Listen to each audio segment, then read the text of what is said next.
and welcome back to another episode of Advanced RC Adventures. This is a channel where we investigate, explore, build and explain, upgrade and advance Nitro RCs to another level. Come start a new adventure with me. Today we have an SH18. This is made by Golden Lion Enterprises in Taiwan. This is one of the very few current market 18 size engines. They come in only a few different, I'll call flavors. This is a blue headed version that has a slide carb. They have a rotary carb version as well. They do make an SG pilot shaft. This is a standard shaft version. This engine has been run, has a number of hours on it. I own two full SH18s right now. One is a black headed version that I have a rotary carb. That is on the HPI Nitro MT2. This particular engine I use mainly on the test stand, and I try out different exhaust to check out throttle response as well as tone and decibel ratings just for fun. So we're going to take this thing apart. This is one of the few engines that you'll see dirty. Just so we can see kind of how things open up, what kind of things look like when you're going to pull an engine for the first time off your car, truck, buggy, and what you need to do to kind of clean things up a little bit. This is not a rebuild video. This is still an overview, but an SH is an engine that is relatively common, and they make a lot of different products right now for the RC industry, and so this is common, and I bet a lot of people out there have these engines or something similar. So let's break into it and see what it's all about. So I left this with a few pieces on it. This particular one originally had a pull start. I went ahead and put a Roto start on it. We've got some HPI style pull start engine mounts on there, and it's really good to have some type of ball hex driver so that you can put it down in here and miss the side of the head.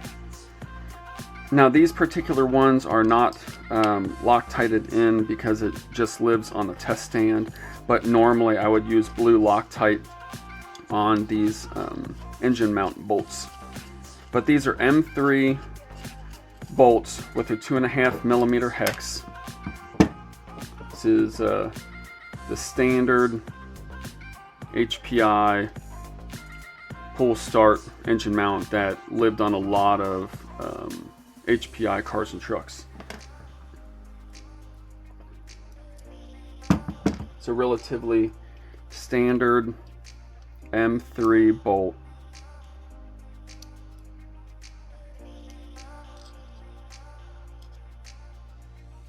It's 10 millimeters long. Let's go ahead and pop off the other side.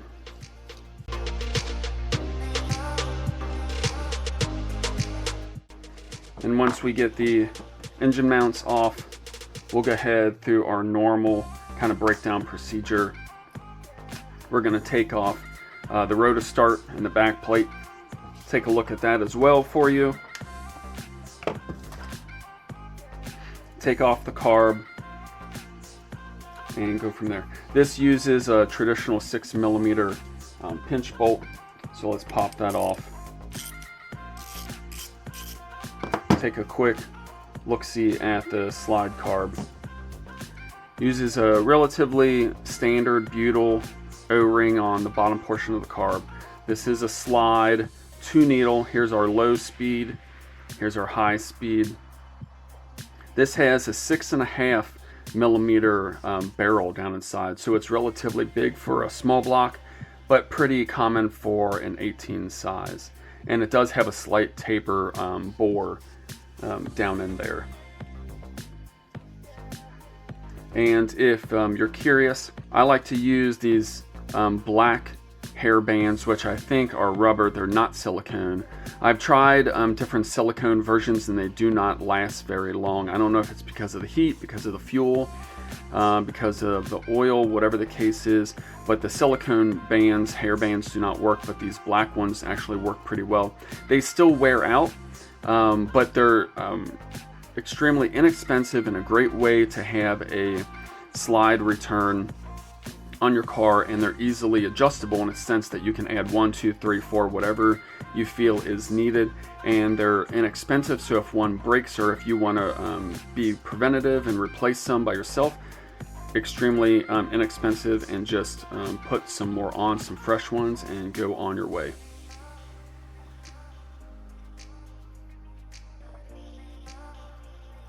So let's go through the back plate here. This particular version has been, I'll use the word upgraded or updated at least, and we have stainless hardware. These are 2.5 millimeter bolts, I believe. Let's pop some out and take a little measure.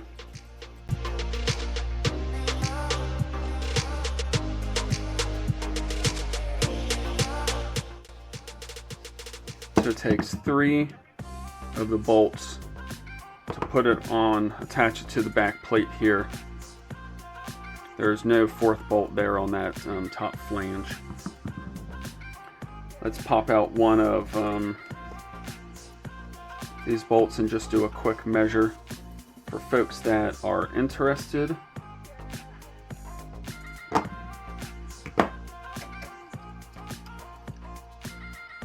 So these are 2.5, an M2.5 bolt by 12, and I guess folks might be interested in seeing the inside of a Rotostart. So we'll go ahead and open this up for you real quick. So this is where the starter shaft goes into in this hex. The one-way bearing on these style engines are on the inside. We have the screws, the 3 screws that hold the back plate or hold the Rotostart onto the back plate are here, and there's 2 additional screws here on the side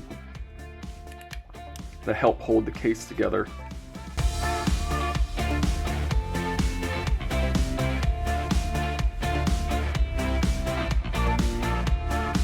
So the Rotostarts, as most people know, they take place of or replace the pull start. It's just another way of starting an engine. I think they all have their place. There's goods and bads about all the different starting mechanisms, from bump to Rotostart to pull start, etc. You got a little bushing down inside. Here's a good look of the gears. That little bushing rides on that little pinion gear. We have the larger ring gear that mates with that starter shaft. So that goes on that starter shaft there. And that pinion gear goes up to the outside portion where you're going to put your, maybe we'll call it the Rotoshaft start shaft. Let's move that to the side here. Let's go ahead and take a look at the engine. We're going to go through this back plate like we normally do. You can take out the starter shaft itself. To give this a measure, I think these are maybe 6 millimeter. Yeah, they're 6 millimeter starter shafts. And they're 21 millimeters long, and it's a 12 millimeter hex. So that's pretty standard for a lot of these SH engines. Let's break into the back plate. These use a 2 millimeter hex.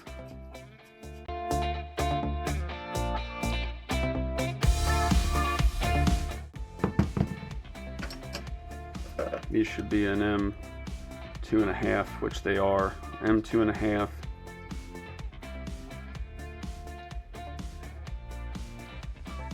By 10. as well. So that's similar to the Roto start bolt sizes that we used. Give your back plate a little twist and then try to wiggle it out.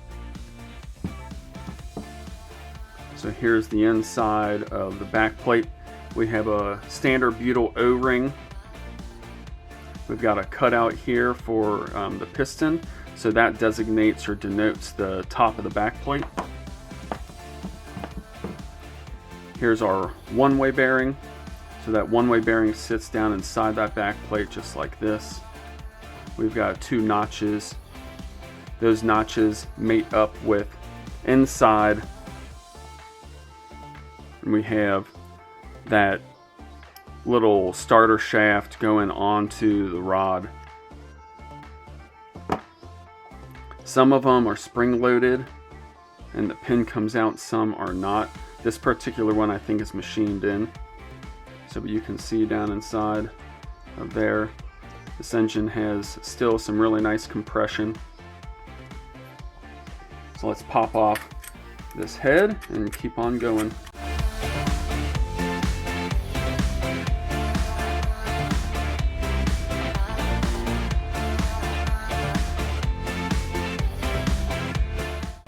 So these do use an underhead or a head button style. Let's pop these bolts out. So one big disadvantage, in my opinion, for these Taiwan-built SH engines is they use M2.5 head bolts, and I really would love to see an M3 used. And these use a standard 14 millimeter length. So the length is okay, but using an M2.5 here, there's not a ton of holding power. So, but it's at least sufficient. These heads, this one obviously has seen some rollover use. This engine came pre-owned to me, and I did a full refresh on it. But these are bi-directional heads, so that means that airflow can flow through this way, and you flip it 180 degrees, the air can flow through this way, but it's blocked off here, and so the air will stop here and just have to flow around the fins. But there's some nice shine cuts here on the head and on the other side. And then depending on which way you want the head set up or which way the engine's going to be set up, you can utilize that airflow in a certain direction if you so choose. I generally try to match that airflow through the head in the direction of which the car is moving. So if the car is moving this way, then I want the airflow to go through this way. But you can have it set up whatever way makes sense. Put the head down here. See if we can get the head button out.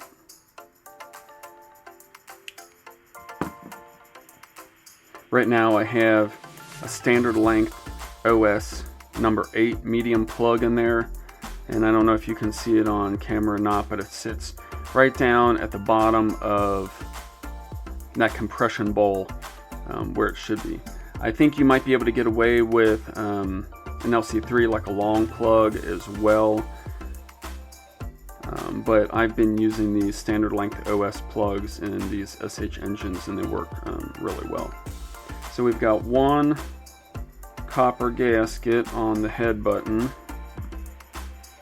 and I believe that's it. So let's give this shim a measure, and we've got a 0.1. And you can shim up or shim down if you so choose. A 0.1 on this is probably a little small. Maybe when I put this back together, I'll find another 0.1 and raise this up to 0.2 since I'm running 25% nitro. But at least on the test stand and what I've been using it for, it's been running just fine with that 0.1. You can see down inside of there. See if we can get the sleeve out easily or not. Yep, look at that. It comes out perfectly well, and this engine has many, many, many hours. So hopefully you can see that's a testament. If you take care of your engines, they take care of you for sure. So this is an ABN construction. So we have aluminum piston and brass sleeve, but this is nickel coated. And the newer versions use a chrome sleeve or a brass chrome sleeve to upgrade it to ABC. We'll take a look at that sleeve there in just a second. Let's go ahead and continue to disassemble. And I have a number of parts for these engines, and all of the sleeves I have, I believe, are the upgraded ABC versions,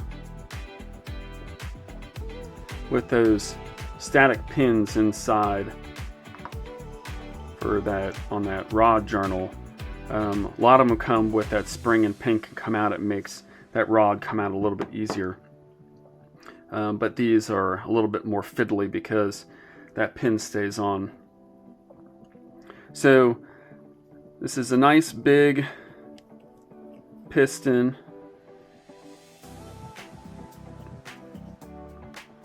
Take a look here.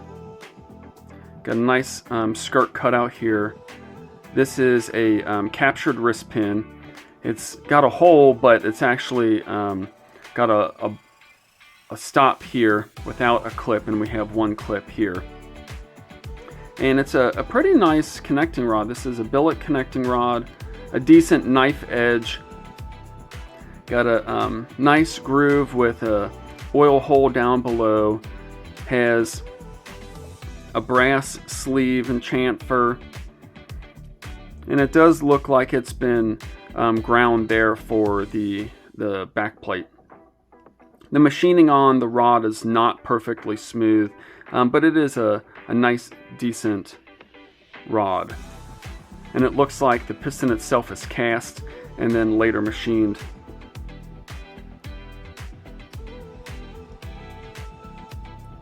And I wanted to go ahead and show the upgraded piston and sleeve. This is the part number here. This is for the SH18 engine, piston, and sleeve. And so let's break this open and take a look.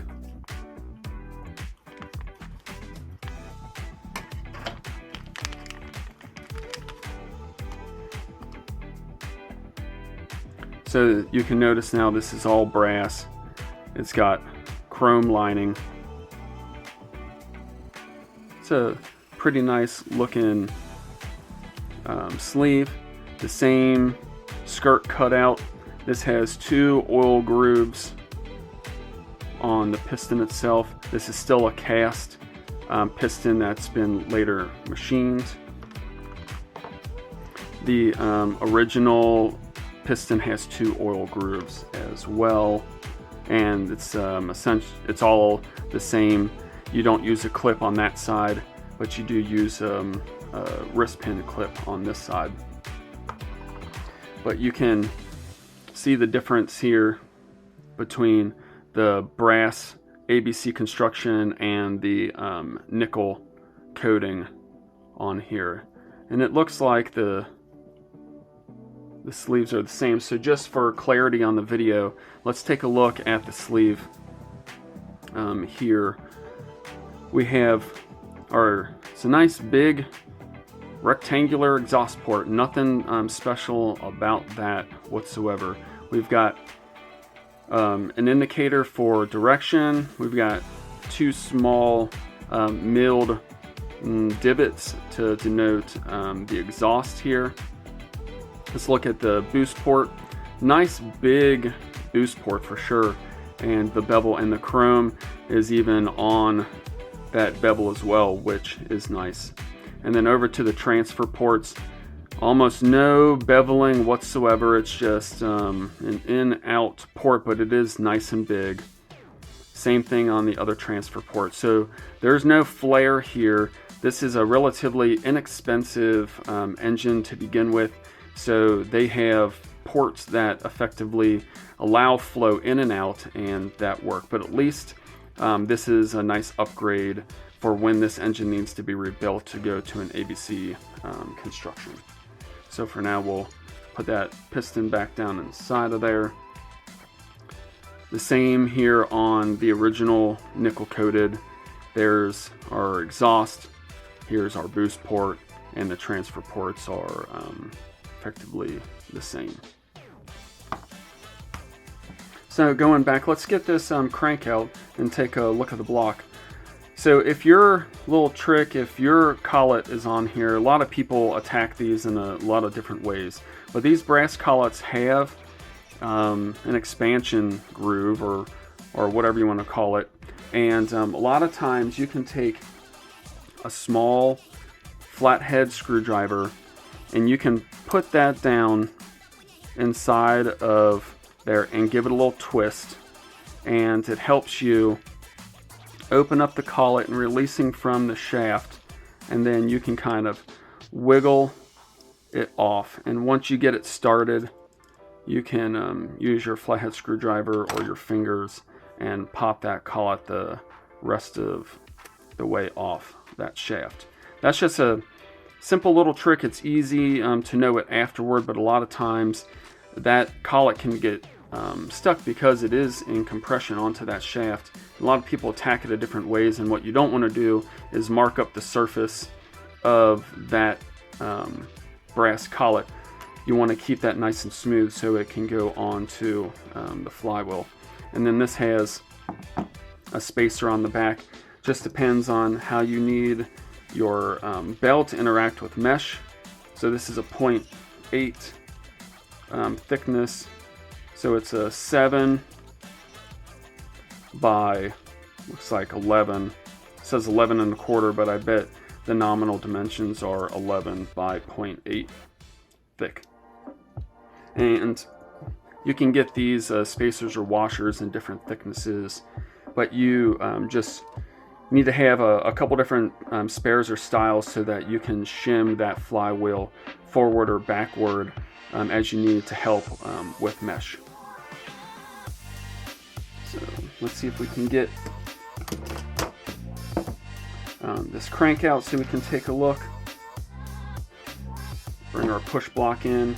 Hopefully this comes out without some heat. Oh look, I didn't even need the push block. That's really good. It means we're in good shape, and the engine itself is pretty clean. Looks like we do have a little bit of oxidation, and I'll be honest, this particular engine, it generally sits on the test stand. It is a workhorse little mule. It has not been in a car since I've owned it. I've refreshed it and put it back together, and again, like I said, I've been using this on the test stand just to test different exhaust, etc. with it. So it would just kind of beat on this. So no after run oil, which I do still recommend, and so do a lot of racers, including Adam Drake. So, but let's take a look. We have our standard shaft, a decent size induction window. It's not drilled, it's not filled, but the back side bore is pretty large. So let's go ahead and measure the bearing surfaces. So this uses a 10 millimeter bearing.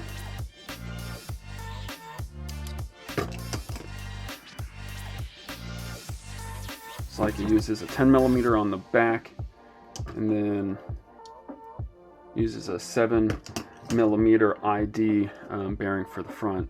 This has a black rubber shielded front bearing, steel chrome, and a steel chrome bearing in the back as well. So a pretty traditional Golden Line SH style block. Nothing crazy, nothing fancy. Gets the job done for a relatively economical price. If we wanted to, we could open up this back bore a little bit like we showed on the other video. That's a 7mm back bore. The induction window, it's like it's 7 by 9. So that's a decent sized induction window. So this Golden Lion SH18 will eventually do some upgrades when the engine needs it to an ABC construction with the Roto start. Test stand work mule is here to stay, and they are decent engines. Again, I have a black-headed SH18 on the HPI Nitro MT2. It's really curious the kind of wild claims that SH has for their engines, and it probably depends on their distributors. But this particular SH18, I've seen horsepower claims anywhere from 1 to 3.8 horsepower.